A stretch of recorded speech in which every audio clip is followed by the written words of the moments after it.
আমার বন্ধুগণ, আল্লাহ রসুলের জামানায় এমন মর্মান্তিক ঘোষণা রে, সাহাবায়ে ইকরাম নবীজির প্রতি, সাহাবায়ে ইকরাম নবীজির প্রতি আমার বন্ধুরে ভালোবাসা জীবন দিয়েছে। আমরা সবাই জানি হযরতে হানজালা রাদিয়াল্লাহু তাআলা আনহু সবে মাত্র বিবাহ করেছে, সবে মাত্র বিবাহ করেছে রে বন্ধু। হযরতে হানজালা রাদিয়াল্লাহু তাআলা আনহু রে বাবা, হযরতে হানজালার বিবির সাথে প্রথম রাত যেই সময় উদযাপন হলো বাবা, স্বামীর উপরেও গোসল ফরজ হয়ে গেল, স্ত্রীর উপরেও গোসল ফরজ হয়ে গেল। আল্লাহর নবীদের সময় সাহাবায়ে ইকরাম জীবন দিয়ে দিছে। আমার বন্ধুগণ, আমার ভাইয়েরা, উহুদের ময়দানে যুদ্ধ শুরু হয়ে গেল বাবা। হযরতে হানজালা রাদিয়াল্লাহু তাআলা আনহুর গোসল ফরজ হয়ে গেল বন্ধু। গোসলখানায় গোসল করতে যাবে রে বন্ধু। যে সময় গোসল করতে যাবে বাবা, গোসল করার জন্য গোসলখানায় উপস্থিত হয়ে গেল রে বাবা, কে জানে ডাক দিয়ে দিল, কে জানে আওয়াজ দিয়ে দিল রে বাবা। আল্লাহর নবী সাল্লাল্লাহু আলাইহি ওয়াসাল্লাম উহুদের ময়দানে শাহাদাত বরণ করেছে। আমার নবী নাই, এইটা ঘোষণা হযরতে হানজালা রাদিয়াল্লাহু তাআলা আনহুর কানের মধ্যে এসে গেল বাবা। হযরতে হানজালা রাদিয়াল্লাহু তাআলা আনহু রে বাবা গোসলখানা থেকে ফিরে তার বিবির কাছে বলতেছে, বিবি রে, কার জন্য গোসল করব রে বাবা, কার জন্য গোসল করব, গোসল করে কি লাভ হবে? বিবি বলতেছে, কি হলো আপনার, কি হলো বন্ধু, আপনার কি হলো? কই আমি আওয়াজ পাইলাম আল্লাহর নবী সাল্লাল্লাহু আলাইহি ওয়াসাল্লাম নাকি উহুদের ময়দানে শাহাদাত বরণ করেছে।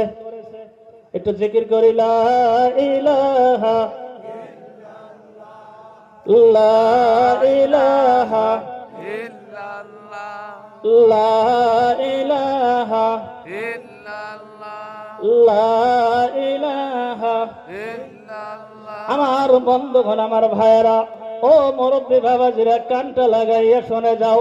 নবীদের প্রতি সাহাবায়ে ইকরাম জীবন দেওয়ার জন্য প্রস্তুত হয়ে গিয়েছিল রে বাবা। হযরতে হানজালা তার বিবিকে বলতেছে, বিবি রে, আমার জুব্বাটা দিয়ে দাও, আমার তরোয়ালটা দিয়ে দাও, এই জীবন রেখে আর কি লাভ হবে? কারণ নবী যদি নাই, আমি আর বেঁচে থাকতে পারবো না। বিবি বলতেছে, রে বাবা, ও প্রাণের স্বামী, নবীর প্রতি তো আমারও ভালোবাসা আছে গো প্রাণের স্বামী, আপনার উপরে গোসল ফরজ হয়েছে, আপনি গোসলটা করে উহুদের ময়দানে যান। বলতেছে, বিবি রে, আমাকে তুমি ফিরাইও না, গোসল আমি করব না। হযরতে হানজালা রাদিয়াল্লাহু তাআলা আনহু, হযরতে হানজালা তরোয়াল দিয়ে রে বাবা উহুদের ময়দানে শহীদ হয়ে গেল। উহুদের ময়দানে যুদ্ধ করতে করতে বাবা, আমার বন্ধুরে, নবীজির ভালোবাসায় হযরতে হানজালা রাদিয়াল্লাহু তাআলা আনহুর শহীদ হয়ে গেলেন। সুবহানাল্লাহ, কোন যাব না, আর একটু জোরে কোন যাব না, সুবহানাল্লাহ। আমার বন্ধুগণ, আমার ভাইয়েরা, হযরতে হানজালা রাদিয়াল্লাহু তাআলা আনহু ওই জায়গায় শহীদ হয়ে গেল রে বন্ধু। সবার লাশ দাফন করবে, সবার লাশ দাফন করবে।